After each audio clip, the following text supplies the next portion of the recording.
क्रिस्त में प्यारे भाइयों और बहनों, आप सबों को जय यीशु। हमारे प्रभु यीशु क्रिस्त की कृपा एवं अनुग्रह आपके एवं आपके परिवार के साथ रहें। आज हम आगमन काल का चौथा इतवार मना रहे हैं और आज के तीनों पाठों का मूल सार है एनकाउंटरिंग द क्राइस्ट, ईश मिलन, यानी meeting God in our day to day life. ईश्वर से मिलना और ईश्वर से मुलाकात करना। मानव जीवन के इतिहास में अनेक प्रकार के मिलन होते हैं। ये सारे मिलन प्रकृति के नियम से होता है और मानव जीवन में इस प्रकार का मिलन अनेक होगा और अनेक होना चाहिए, क्योंकि जहाँ मिलन होता है वहाँ बहुत कुछ चेंजेस की संभावना रहता है। Many changes takes place when we meet each other। नहीं, एक बदलाव, एक परिवर्तन होता है और उन्नति होती है और जीवन में आगे बढ़ते हैं। एक नया प्रोग्रेस होता है। हर मिलन से अच्छाई एवं बुराई दोनों होती है। उदाहरण के लिए, जब प्रेमी अपनी प्रेमिका से मिलता है तब प्यार होने लगता है। पति पत्नी के मिलन होता है तो बच्चा पैदा होता है और टीचर और स्टूडेंट का मिलन से स्टूडेंट्स को शिक्षा मिलती है। कवि एवं प्रकृति की सुंदरता से मिलते हैं तो कविता लिखना शुरू कर देता है। और उसी प्रकार जब भक्तजन ईश्वर से मिलता है तब उसकी भक्ति एवं श्रद्धा बढ़ने लगती है। ठीक उसी प्रकार जब मनुष्य मौत से गले लगाता है तब एक नया जीवन यानी आनंद जीवन प्राप्त होता है। But at the same time there are some encounters in which and it can bring a positive as well as the negative results.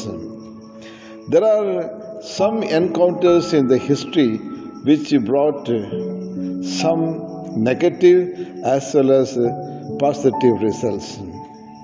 यदि बाइबल के इतिहास में देखेंगे तो और हमें इसका अनेक उदाहरण मिलेगा। हेवा शाम से मुलाकात करती थी, वहाँ तुरंत और मौत इस संसार में प्रवेश किया। अब्राहम और ईश्वर से मिला तो संतान को मिला उसे।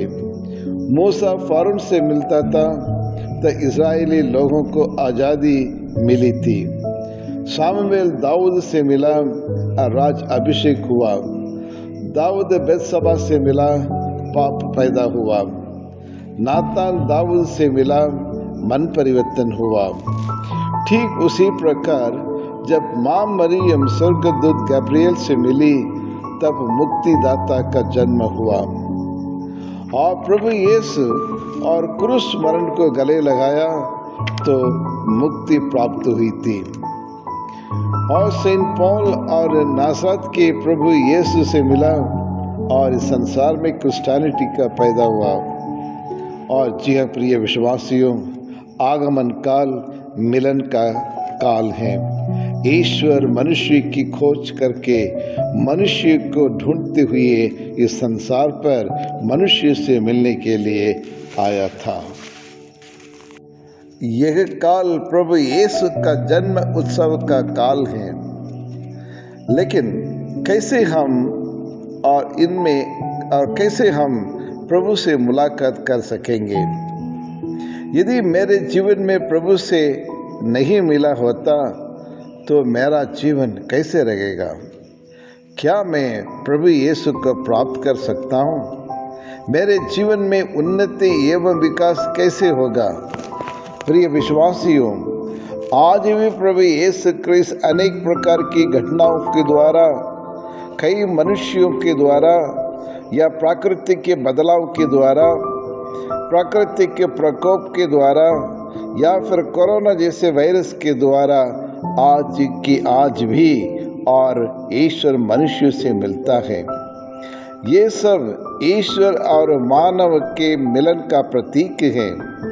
विश्व इतिहास में देखे, सम्राट अशोक कलिंग युद्ध में शामिल हुआ और वहाँ से और ये परिणाम निकला, उसका मन परिवर्तन हुआ और बुद्ध धर्म चारों तरफ फैलाने लगे। दूसरा विश्व युद्ध, लाखों करोड़ों लोग मर मिटे, विनाश हुआ इस संसार में। लेकिन मुक्ति इतिहास में प्रभु यीशु का जन्म को देखने गए गडरिये और ज्ञानी लोगों का जीवन में ईश्वर प्रकट हुआ और ईश्वर को ने साक्षात उन्होंने देखा और उनके जीवन में बहुत बड़ा बदलाव आया। लेकिन हेरोद राजा यीशु के जन्म से विनाश हुआ। इसलिए प्रिय विश्वासियों, हमारे प्रभु यीशु क्रिस्त का जन्म हमारे जीवन में कुछ बदलाव लाना है, हमारे जीवन में कुछ परिवर्तन लाना चाहिए। प्रभु यीशु क्रिस्त का जन्म हमारे जीवन में कुछ प्रोग्रेस लाना है। यदि मेरा जीवन आनंदमय सुखमय जीवन में परिवर्तित होना है तो यीशु क्रिस्त को और हमारे जीवन में जन्म लेना बहुत ज़रूरी है।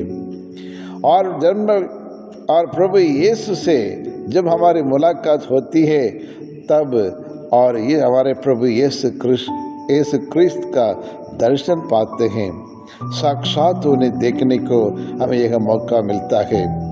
और इसके लिए माँ मरियम जैसे हमें ईश्वर के दास बनना पड़ेगा। क्रिस्त में प्यारे भाइयों और बहनों, गडरिये एवं ज्ञानी तीन ज्ञानियों के समान अपने आप को त्यागना पड़ेगा।